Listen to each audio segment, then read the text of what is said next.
Alright, so for the track guide, turn 1, braking point is the 1 meter board. I press the brakes, peaking around 85, and then I quickly drop it. And I want to hug this corner. I want to stay as close as I can to this curb. So I have to trail brake a lot longer. So still trailing, still trailing, still trailing, trailing, trailing, and then here in the middle of it, be back on throttle. So the whole point of it is that at the exit, you want to be hugging this white line. You're gonna push, you're gonna be pushed wide. But if you're gonna be earlier on throttle and if you're gonna stay close to this curb, you're gonna be pushed even wider than this. So if you're gonna have your car in the middle of the track at the exit like this is a good point to be. If you're more to the left, then you're gonna lose time, and also you'll use a lot more steering angle, which will overheat the front tires. For the next corner, the approach is to go the long way around the right side instead of cutting here, because you'll have a way better entry into the next corner. And slightly before this curb, I'm gonna apply the brakes and quickly turn, just to give some grip to the front tires. Turning into the corner, so you want to be on throttle even before, so almost in the middle of the track around here, I'm back on throttle. I want to carry a lot of speed, and you want to take an early apex here because you have a lot of space on the exit. You see, around here. So using all this space by being earlier on throttle and almost touching the grass with the right tire. And for the next corner, you want to keep this position, so you still want to be as close as you can to this white line under braking. My braking point is almost on fill, but I can use this change of tarmac when the color gets a bit lighter. You're gonna start applying the brakes, and it's the same concept as turn 1. You want to hug this left-hander. So braking in second gear, being back on throttle before the curb, and the whole point is to be on exit, on turn-in, as close as you can to the white line. If you're gonna be too close, you're not gonna really gain that much time because you will overslow the car. But the whole point of being a bit closer to the white line, a bit closer to the center, is to arrive at 100% throttle early. So right now, I'm at 100% throttle here. If you can arrive 100% throttle around here, that would be even better. Because it comes a long straight after this corner, and the earlier you be on throttle, the more time you're gonna gain. Now, depending on setup, you can stay on 100% throttle, but in my case, I had to do this lift because it was not possible for me with the amount of downforce that I have. I'm running a bit of lower downforce. But if you're gonna use more downforce, for you this should be flat. At least you should aim for keeping the throttle flat.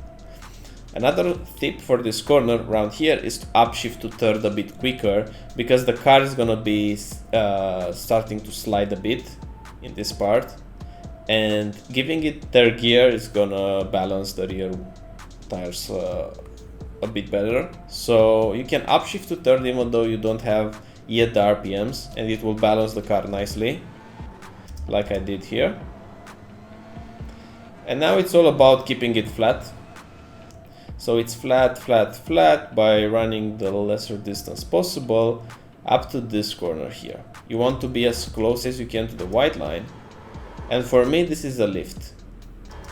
But in this case, I missed the apex. So you want to put your left tires onto this yellow and green curve. In my case, I put the tire on the gray tarmac around here on the gray curve, but you can cut even more. So the main idea is to turn in earlier than you think. I turned in a bit late, and as a result, I missed this curve. If you're gonna hit this curve, you're gonna carry a lot more speed, and you will use this curve on the exit as well. So this was my mistake on my part, which was maybe a tenth because I'm not using all the exit and all the entry. Going now into this corner, which will lead to another big straight. The braking point for me is when I'm close to the 1 meter board. I'm applying the brakes, and the whole purpose of this corner is to throw the car into the corner and then be on throttle late on the exit phase. So if you find yourself needing to be on throttle around here, this means you over slow on entry. You were too slow on entry, and that's why you feel you need to add a bit of throttle. Ideally, you will be adding throttle just here in the exit phase. So you want to throw the car in to carry as much speed as you can while going uphill. You want to arrive at this curb on the left side as close as you can. As you can see, I had even more space to go, so this corner was not perfect as well. And the first checkpoint is really this curb on the right. You want to be close to this, then the trajectory will be to the outside, and then on the outside you want to rotate it with the downshift. Notice that I'm downshifting from third to second around here, so that I can point the car onto the exit. Now, this was not perfect for me, far from perfect. You can carry a bit more speed than I did, and you'll know that by arriving more closely to this curb, and on the exit you should be more confident, because I kind of overslew the car by not going as fast as I could.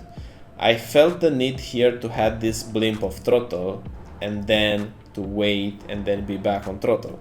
This is not ideal, so for sure there's 1-2 more tenths in this corner for me as well. You want to be back on throttle and stay on throttle, like I do here. This is a good example, without this application of throttle in the middle. Using all the exit, and now we're going to the last sector. My approach is the following. I want to go diagonally into this corner, and as soon as I start to see more closely this curb, this gray curb, I'm applying the brakes. I brake quite hard initially. I try to position my car to be as close as I can to the white line, because it comes a right-hander after this. Downshifting to second, still trailing, still trailing, still trailing. It's all about hugging this corner, because when you be back on throttle, you want to stay on throttle.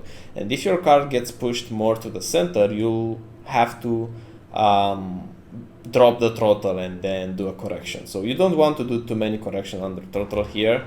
So you see I'm building it, I'm 100%, and I do maybe a 3-4% drop here. Ideally you won't need to do this drop, and notice that I have a bit of trail brake here as well, so I don't have a gap in between my inputs, because I want to be as close as I can to this curb, so that I can confidently be back on throttle. And for the last two corners, in this one you need to cut it a bit later than you think. If you're gonna cut this curb earlier, your car will be pushed to the center, but if you cut it a bit later than you think, ideally what you want to have is at turning at this frame to be as close as you can to the left white line. So to open up this corner as much as possible, it leads to a big straight again, and the more you are to the left, the more speed you're gonna carry. So I add just a little bit of braking at the curb. Notice is that exactly on the curb. You can add it just a bit before it, like around here. It will make the car point even more, because you have more grip here than here. But in my case the timing was not perfect, and as a result I could have been a bit closer to the white line. Going into this corner is just a downshift, throwing the car and using the throttle, and then it's all about making it, so about not going wide onto the grass, which I barely get away with. And in short, that's a lap of Virginia. I hope you have a great week ahead, and I will see you on the next one.